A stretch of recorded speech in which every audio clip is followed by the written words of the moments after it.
Hello learners, I am Fronika ma'am. Today I am going to discuss class 12th Indian Economy chapter number 2 Indian Economy 1950 to 1990. Class अब जो भी हम chapter पढ़ेंगे Indian economy के, ये second chapter है और इसके जितने भी बाद के चैप्टर हैं वो हम एनसीईआरटी बुक से पढ़ेंगे। और आपको पता है कि आपका पेपर एमसीक्यू हो गया है, फर्स्ट टर्म का पेपर एमसीक्यू है, तो पेपर जो है वो टोटली एनसीईआरटी में से बनेगा। तो इसलिए मैं आपको एनसीईआरटी में से ये चैप्टर पढ़ा रही हूँ और आगे के जितने भी चैप्टर आपके फर्स्ट टर्म में आएंगे वो भी मैं आपको एनसीईआरटी की बुक से ही पढ़ाऊंगी। तो हम स्टार्ट करते हैं क्लास अपना ये चैप्टर। ये याद रखिएगा, ये जो चैप्टर है ये 1950 से लेकर 1990 तक के टाइम पीरियड का ये आपका चैप्टर है।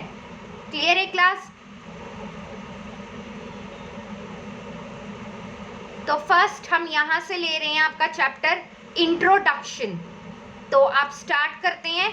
On 15 August 1947 India woke to a new dawn of freedom. आपको पता है जब आपका देश आज़ाद हुआ था 1947 में, तो एक तरह का नया सवेरा हुआ था आपकी आज़ादी में। तो finally we were master of our own destiny after some 200 years of British rule. अब एग्जामिनर इस पे भी क्वेश्चन बना सकता है कि हमारे देश के ऊपर ब्रिटिशर्स ने कितने साल तक शासन किया। तो that is here written 200 years, 200 साल तक हमारा देश जो था वो ब्रिटिशर्स का गुलाम रहा था। The job of nation building was now in our own hands. अब क्या हुआ था, देश को चलाने का जो सारा मोटिव था, जो देश का चलाने का पूरा तरीका था, वो अब जब हमारा देश गुलामी से निकल गया तो वो हम लोगों के हाथों में आ गया। The leaders of independent India, जब हमारा देश आज़ाद हुआ था और जब हमारे देश को जिन लीडर्स ने आज़ाद कराया था उन्होंने हैड टू डिसाइड, क्या डिसाइड किया, among other things the type of economic system most suitable for our nation. उन्होंने कहा कि हमें अपनी कंट्री के इकोनॉमी को अब कैसे चलाना है। उसके लिए हमें कैपिटलिस्ट इकोनॉमी की ज़रूरत है, सोशलिस्ट इकोनॉमी की ज़रूरत है या एक मिक्स्ड इकोनॉमी की ज़रूरत है। तो हमारे देश के लीडर्स ने क्या सोचा कि हमें एक ऐसा सिस्टम लाना पड़ेगा, a system which would promote the welfare of all, जो किसको आगे लेके जाएगा, हमारे देश के वेलफेयर को जो आगे बढ़ाएगा, जिससे लोगों का भला होगा। वेलफेयर के बारे में सोचेंगे, ना कि प्रॉफिट मैक्सिमाइजेशन के बारे में बात करी है उन्होंने कि वो हमारे कंट्री में सिस्टम आना चाहिए जिससे लोगों का क्या हो, वेलफेयर बढ़े। और एक नहीं, सारे लोगों का वेलफेयर क्या होना चाहिए, बढ़ना चाहिए, रादर देन अ फ्यू, कुछ लोगों के अलावा, मतलब सिर्फ कुछ लोगों का वेलफेयर प्रमोट नहीं होना चाहिए, सारी कंट्री के लोगों को वेलफेयर प्रमोट होना चाहिए। There are different types of economic system. अभी आप आगे जब चैप्टर को पढ़ेंगे तो आपको पता चलेगा हमारी कंट्री में नहीं, वर्ल्ड की हर कंट्री में 3 तरह के इकोनॉमिक सिस्टम होते हैं, capitalist, socialist and mixed economy system. Capitalist कौन सा इकोनॉमिक सिस्टम होता है, जहाँ पर जो टोटली रोल होता है वो प्राइवेट सेक्टर के हाथ में होता है। सोशलिस्ट इकोनॉमी वो होती है जहाँ पर जो सारा जो अंडरटेकिंग होती है वो सरकार के हाथों में होती है। मिक्स्ड इकोनॉमी क्या होती है, लाइक इंडिया, जहाँ पर कुछ जो काम है वो सरकार के हाथों में होता है और कुछ काम प्राइवेट सेक्टर के हाथों में होता है। और आपको पता है सरकार वेलफेयर, लोगों की भलाई के लिए काम करती है, लेकिन जो प्राइवेट सेक्टर है वो प्रॉफिट मैक्सिमाइजेशन के बारे में बात करता है। तो आगे देखते हैं, there are different types of economic system and among them socialism appealed to Jawaharlal Nehru the most. ये क्वेश्चन भी आपके पेपर में आ सकता है कि सोशलिज्म को सबसे ज़्यादा किसने किसने इस बात का मुद्दा उठाया था कि हमें अपने देश में सोशलिज्म रूल को फॉलो करना चाहिए? दैट इज जवाहरलाल नेहरू जी ने ये कहा था. However, he was not in favor of the kind of socialism established in the former Soviet Union. मतलब उन्होंने ये कहा था कि सिर्फ हमारे देश में सोशलिज्म नहीं होना चाहिए. और एक बात और इसमें लिखी है बहुत इंपॉर्टेंट, मैं आपको दिखा दूं. However, he was not in favor of kind of socialism established in the former Soviet Union. Socialism जो पॉइंट है वो कहाँ से आया है? सोवियत संघ से आया है, क्योंकि सोवियत संघ में क्या सिस्टम फॉलो होता था? सोशलिज्म. सोशलिज्म क्या होता है? जहाँ पे जो भी रोल होता है वो किसके हाथ में होता है? गवर्नमेंट सेक्टर के हाथों में होता है. तो पंडित जवाहरलाल नेहरू ने ये कहा था कि हम ये नहीं चाहते कि हमारी कंट्री में टोटली सोशलिज्म आए. हाँ, कुछ हद तक सोशलिज्म आए, लेकिन पूरा हमारी कंट्री में गवर्नमेंट का रोल नहीं होना चाहिए. Where all the means of production, that is जितनी भी फैक्ट्रीज हैं and farms in the country were owned by the government. Socialism के अंदर क्या होता है? जो भी रोल होता है, जितनी भी आपकी कंट्री में फैक्ट्रीज हैं, एग्रीकल्चर सेक्टर है, इंडस्ट्री सेक्टर है, उसको कंट्रोल कौन करेगा? गवर्नमेंट करेगी. There was no private property, वहां कोई प्राइवेट सेक्टर नहीं होगा. It is not possible in a democracy like India for the government to change the ownership pattern of land and other properties of its citizen in the way that it was done in the former Soviet Union. Soviet union जो है totally socialism को follow करता था, लेकिन India इस system को follow नहीं कर सकती थी. क्यों? क्योंकि इसके लिए सरकार को पूरा अपना पैटर्न बदलना पड़ता लैंड का, और अपने सिटीजन्स की प्रॉपर्टीज को भी चेंज करना पड़ जाता. मतलब उनके रूल्स रेगुलेशन को प्रॉपर तरीके से बदलना पड़ जाता. तो सरकार ने एक मिडल पाथ निकाला. क्या निकाला? कि हम कुछ हिस्से में गवर्नमेंट सेक्टर को रखेंगे और कुछ हिस्से में हम प्राइवेट सेक्टर को रखेंगे. Nehru and many other leaders and thinkers of the newly independent India sought an alternative to the extreme version of capitalism and socialism. यही मैंने आपको अभी बताया कि जो हमारी कंट्री के लीडर्स थे, स्पेशली नेहरू जी, इन लोगों ने क्या सोचा कि ना ही तो हम अपनी कंट्री को पूरी तरह कैपिटलिस्ट बनाएंगे, ना ही तो हम अपनी कंट्री को पूरी तरह सोशलिस्ट बनाएंगे. हम एक बीच का पाथ निकालेंगे. और अपनी कंट्री को इन्होंने कौन से सिस्टम में लाके खड़ा करा?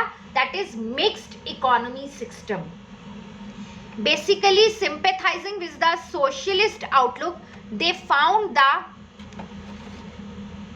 answer in an economic system which in their view combined the best features of socialism without its drawback.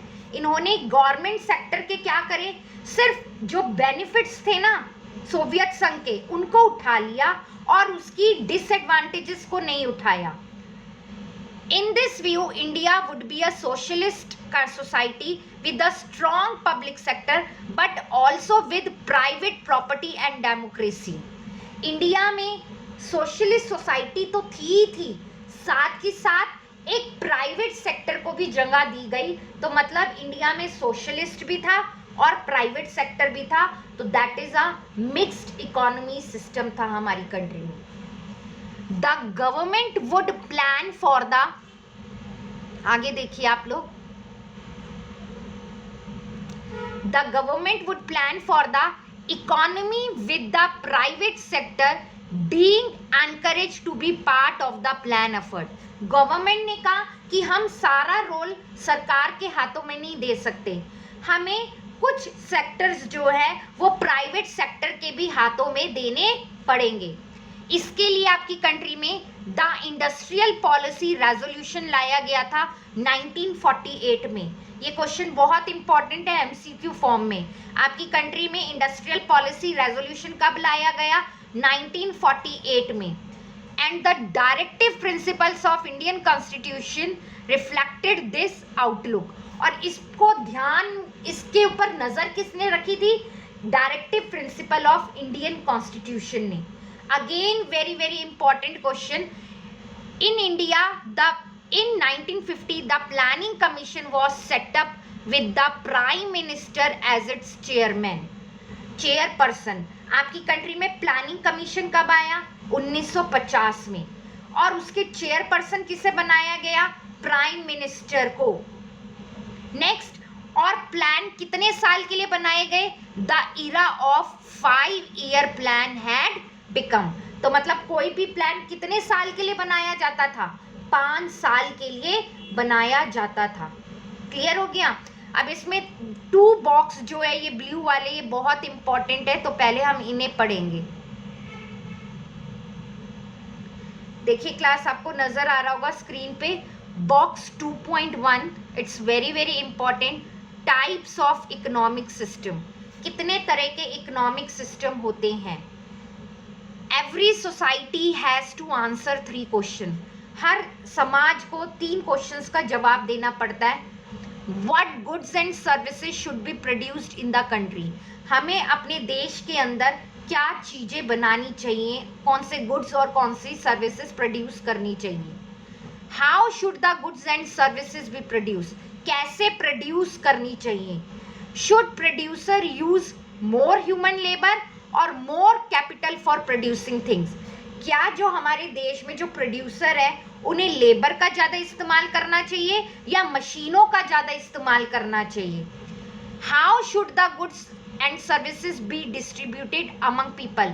कैसे वो चीज़ें, गुड्स एंड सर्विसेज लोगों तक डिस्ट्रीब्यूट करी जानी चाहिए. तो आपकी कंट्री में 3 तरह के इकोनॉमिक सिस्टम है और ये आपके पेपर में क्वेश्चन ज़रूर आएगा MCQ फॉर्म में. One answer to these question is to depend on the market forces of demand and supply. ये आप 11th क्लास में भी पढ़ के आए हैं कि जो भी ये आपसे क्वेश्चन पूछे गए हैं इनका आंसर किस पे डिपेंड करता है. आपकी कंट्री की डिमांड कौन करता है? कंज्यूमर. और सप्लाई पर डिपेंड करता है. जो सप्लाई कौन करता है? प्रोड्यूसर. अब देखिए, in a market economy also called capitalism.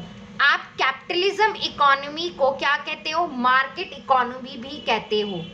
Only those consumer goods will be produced that are in demand. Capitalist society में, मतलब मार्केट इकोनॉमी वाली सोसाइटी में, सिर्फ उन्हीं चीज़ों को बनाया जाता है, उन्हीं कंज्यूमर गुड्स को बनाया जाता है जिनकी मार्केट में डिमांड होती है. That is goods that be sold profitably. जिन्हें प्रॉफिट के लिए बेचा जाता है. आइदर इन द डोमेस्टिक, मतलब इन इंडिया, और in the foreign market, world में बेचा जाता है. If cars are in demand. यदि आपकी कंट्री में क्या है? कार की डिमांड ज़्यादा है, कार लोग ज़्यादा कहते हैं कि हमारे को कार की ज़्यादा ज़रूरत है, तो आपकी कंट्री में car will be produced. And if bicycle are in demand, तो bicycle will be produced. If labour is cheaper than capital in your country India, यदि लेबर सस्ती है मशीनों के मुकाबले, तो आपकी कंट्री में more labour intensive methods of production will be used करा जाएगा and vice versa. In a capitalist society, the goods produced are distributed among people not on the basis of what people need, but on the basis of purchasing power. एक capitalist society में लोगों को जो सामान हम distribute करते हैं वो उसके आधार पर नहीं बेचा जाता या डिस्ट्रीब्यूट किया जाता कि लोगों को क्या चाहिए. प्रोड्यूसर ये सोच के बनाता है कि मार्केट में किस चीज़ की डिमांड है और एक्चुअली में लोग कितना पैसा उस चीज़ के ऊपर खर्च कर सकते हैं. Purchasing power is your money. आपके पास पैसा भी तो होना चाहिए उस चीज़ को खरीदने का. तो प्रोड्यूसर का मेन मोटिव होता है प्रॉफिट कमाना. और प्रॉफिट वो कब कमाएगा? जब कोई इंसान पैसा लगा के उस चीज़ को खरीदेगा. तो जब भी एक कंपनी को प्रॉफिट होगा ना, तो on the basis of purchasing power, the ability to buy goods and services, मतलब उसके पास पैसा होना चाहिए, एबिलिटी होनी चाहिए कि वो चीज़ें वो खरीद सके. That is one has to have the money in the pocket to buy it. मतलब उसकी पॉकेट में पैसा होना चाहिए उस चीज़ को खरीदने के लिए. Low cost housing for the poor is much needed but will not count as demand in the market sense. इसमें एक एग्जाम्पल दे रखा है कि एक सस्ता घर जो होता है वो गरीब इंसान खरीदना चाहता है, लेकिन मार्केट में उसकी कोई डिमांड नहीं है। क्यों? क्योंकि आपको पता है कैपिटलिस्ट उसी की मार्केट में डिमांड होती है जिसके लिए उसे अच्छा पैसा मिल रहा है या अच्छा प्रॉफिट मिल रहा है। उसे कोई लेना देना नहीं है कि मार्केट में कि वो गरीब लोगों को देख के चले या उनके बारे में सोचे, उसको उससे कोई लेना देना नहीं होता। कैपिटलिस्ट सोसाइटी में, कैपिटलिस्ट सोसाइटी का मेन मोटिव होता है प्रॉफिट अर्न करना, और कंज्यूमर किस चीज के ऊपर ज्यादा पैसा खर्च करना पसंद करता है, ये ज्यादा इंपॉर्टेंट है। As a result this commodity will not be produced and supplied as per market forces. तो मतलब low cost housing for the poor, मतलब जो गरीब लोगों के लिए घर बनाए जाते हैं सस्ते घर, वो चीज़ें ये लोग नहीं बनाते। ये वो ही चीज़ें बनाते हैं जिनमें इन्हें सबसे ज़्यादा प्रॉफिट और पैसा कमाना ज़्यादा मिल पाता है। Such a society did not appeal to Jawaharlal Nehru, our first prime minister. Who is our first prime minister of India? Jawaharlal Nehru. वो नहीं चाहते थे कि इंडिया टोटली एक कैपिटलिस्ट सोसाइटी बने। For it mean that the greater majority of people of the country would be left behind without the chance to improve their quality of life. मतलब वो नहीं चाहते कि हमारी जो इंडिया कंट्री है वो टोटली क्या हो जाए, कैपिटलिस्ट हो जाए, और पूरा जो इंडिया है वो प्राइवेट इंडिविजुअल्स के हाथों में आ जाए, क्योंकि उसमें हम वेलफेयर के बारे में तो कुछ सोच ही नहीं रहे। सिर्फ प्राइवेट फर्म्स किसके बारे में सोच रही हैं? अपने प्रॉफिट के बारे में सोच रही हैं। अब सोशलिस्ट सोसाइटी क्या होता है? A socialist society answer the three question in a totally different manner. अब सोशलिस्ट सोसाइटी जहां पर पूरा रोल किसका होता है? सरकार का। In a socialist society the government decide what goods are to be produced. एक सोशलिस्ट सोसाइटी में सरकार सब कुछ डिसाइड करती है कि हमें क्या बनाना है, in accordance with the needs of the society, कि समाज को किस चीज की सबसे ज्यादा जरूरत है। It is assumed that the government knows what is good for the people of the country, and so the desire of individual consumer are not give much importance. इसमें मतलब ये सोच के काम किया जाता है कि हमारे समाज के लिए क्या अच्छा है। मतलब टोटली यहाँ पे जो मतलब होता है कि हमें लोगों के वेलफेयर के बारे में सोचना है, अपने पर्सनल ओपिनियन के बारे में नहीं सोचना, पर्सनल प्राइवेट प्रॉफिट के बारे में नहीं सोचना, हमें वेलफेयर के बारे में सोचना है। क्लियर है class? The government decide how goods are to be produce, कैसे बनाए जाएंगे, and how they should be, लोगों तक कैसे पहुंचाए जाएंगे। In principle distribution under socialism is suppose to be based on what people need. Actually में इंसान को क्या चाहिए, और आपको पता है in India 3 basic necessity everybody needs, food, clothing and shelter, and not on what they can afford to purchase. उन्हें इससे कोई लेना देना नहीं है कि एक इंसान के पास कितना पैसा है उन चीज़ों के लिए खरीदने के लिए। Unlike under capitalism, for example a socialist nation, मतलब जहाँ टोटली गवर्नमेंट का रोल होता है, वो क्या चाहती है, क्या प्रोवाइड करती है? Free health care to all its citizen. उसके हर नागरिक को वो फ्री इलाज दे सके, फ्री एजुकेशन दे सके। Strictly a socialist society has no private property, कोई प्राइवेट प्रॉपर्टी नहीं होती है एक सोशलिस्ट सोसाइटी के अंदर, since everything is owned by the state. जो भी होता है वो टोटली गवर्नमेंट का होता है। अब ये क्वेश्चन आपके पेपर में आ सकता है। In Cuba and China, for example, most of the economic activities are governed by the socialist principle. World की ऐसी कौन सी 2 कंट्रीज हैं जहां पर सबसे ज़्यादा गवर्नमेंट के हाथों में पावर है? तो क्यूबा एंड चाइना वर्ल्ड की ऐसी 2 कंट्री है जहां पर सोशलिस्ट गवर्नमेंट का सबसे ज़्यादा रोल है। अब मिक्स्ड इकोनॉमी क्या होती है? Most economies are mixed economies.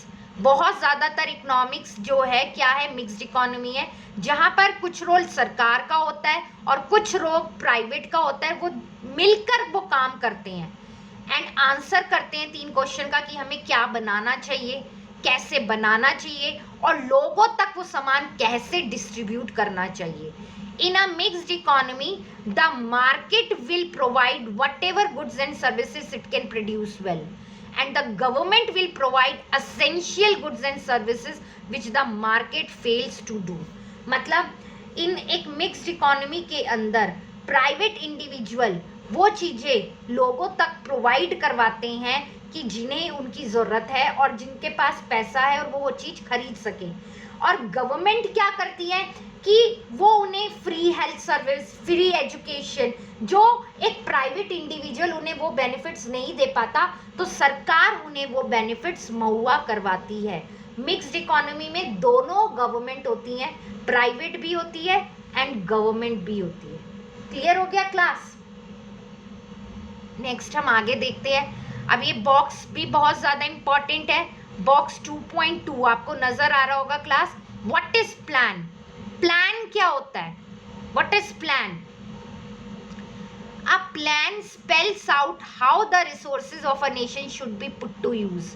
Plan हमें क्या बताता है कि हमें अपनी कंट्री के रिसोर्सेज को, एक कंट्री के अपने रिसोर्सेज को, संसाधनों का कैसे इस्तेमाल करना चाहिए या उन्हें कैसे इस्तेमाल में लेना चाहिए। It should have some general goals as well as specific objectives which are to be achieved within a specified period of time. तो हमारे देश के कुछ गोल्स होते हैं जिन्हें हमें एक निर्धारित समय पर पूरा करना होता है, और मैंने अभी आपको बताया कि एक 5 ईयर प्लान होते हैं जिन्हें हमें 5 साल के अंदर पूरा करना होता है। In India plans were of 5 year duration. ये क्वेश्चन पेपर में आता है कि इंडिया कितने सालों के लिए एक प्लान को बनाती है? 5 साल। And were called 5 year plan. और ये हमने प्लानिंग किससे लिया है? We borrowed this from former Soviet संघ, the pioneer in national planning. Our plan document up to the year 2017 not only specify the objectives to be attained in the 5 year of a plan, but also what is to be achieved over a period of 20 years. मतलब जो हमारी country की plan है वो सिर्फ यही नहीं बताता कि हमें 5 साल में क्या प्लान करना है, क्या चीज करनी है, प्लानिंग से क्या चलाना है, वो हमें 20 सालों के अंदर क्या करना है हम ऑलरेडी सोच कर रखते हैं। जो हम लॉन्ग टर्म के लिए प्लान बनाते हैं, लंबे समय के लिए आपका जो देश प्लान बनाता है उसे हम पर्सपेक्टिव प्लान कहते हैं, और ये क्वेश्चन भी आपके पेपर में पूछा जाता है। Long term plan is known as perspective plan. और ये किस पर बेस्ड होते हैं? जो आपकी पंचवर्षीय योजना होती है ना, उसी के ऊपर ये बनाए जाते हैं। कम से कम इनका जो टाइम पीरियड होता है वो 20 सालों तक का होता है, क्योंकि ये लॉन्ग टर्म प्लान होते हैं। क्लियर हुआ? It will be unrealistic to expect all the goals of a plan to be given equal importance in all the plans. ये सोचना मतलब अनरियलिस्टिक लगेगा आपको कि हमें जो हर गोल को, मतलब अगर मैं बात करूँ economic growth, employment, poverty, inclusive growth, तो हर प्लान की एक मतलब इक्वल इम्पोर्टेंस होनी चाहिए, मतलब हर गोल एक इक्वली इम्पोर्टेंस में होना चाहिए, ऐसा कुछ भी नहीं है। इन फैक्ट द गोल्स में एक्चुअली बी इन कॉन्फ्लिक्ट, लड़ाई भी हो जाती है। जो हमने गोल्स निर्धारित करे होते हैं कई बार हम उन्हें अचीव भी नहीं कर पाते। For example the goal of introducing modern technology may be in conflict with the goal of increasing employment. देखिए, एक साइड तो आप कह रहे हैं कि आपको अपनी कंट्री में मॉडर्न टेक्नोलॉजी को लाना है, मशीनों को लाना है, और एक साइड आप कह रहे हैं कि आपको अपनी कंट्री में रोजगार को भी बढ़ाना है। आप खुद एक बारी सोच के देखिए, अगर आपकी कंट्री में ज़्यादा मशीनें आएंगी तो आपकी कंट्री में रोजगार तो घटेगा ना, क्योंकि जो भी काम है वो तो काम हम मशीनों से लेंगे, तो लेबर तो अनएम्प्लॉयड ही रहेगी। तो गोल्स विल बी कन्फ्लिक्टिंग, मतलब लड़ाई हो रही है गोल्स में। एक तरफ तो कह रहे हैं कि हम मॉडर्न टेक्नोलॉजी लाएं अपने देश में, और एक तरफ हम कह रहे हैं कि हम अपनी कंट्री में रोजगार को भी बढ़ा दें, एम्प्लॉयमेंट को भी बढ़ा दें। तो दोनों गोल तो एक साथ नहीं चल सकते ना। तो इफ द मॉडर्न टेक, देखिए यही लिखा है, if the technology reduce the need for labour, the planner have to balance the goals. मतलब हमें एक बैलेंस बनाना पड़ेगा कि हम मॉडर्न टेक्नोलॉजी भी ले आए और हमारी कंट्री में एम्प्लॉयमेंट भी बढ़ जाए, रोजगार के भी अवसर बढ़े। तो ये एक बहुत मुश्किल जॉब है। We find different goals being emphasised in different plans in India. हमारे हर जो होते हैं ना वो अलग अलग तरीके के गोल्स होते हैं। क्लियर हुआ? India's 5-year plan did not spell out how much of each and every goods and services is to produce.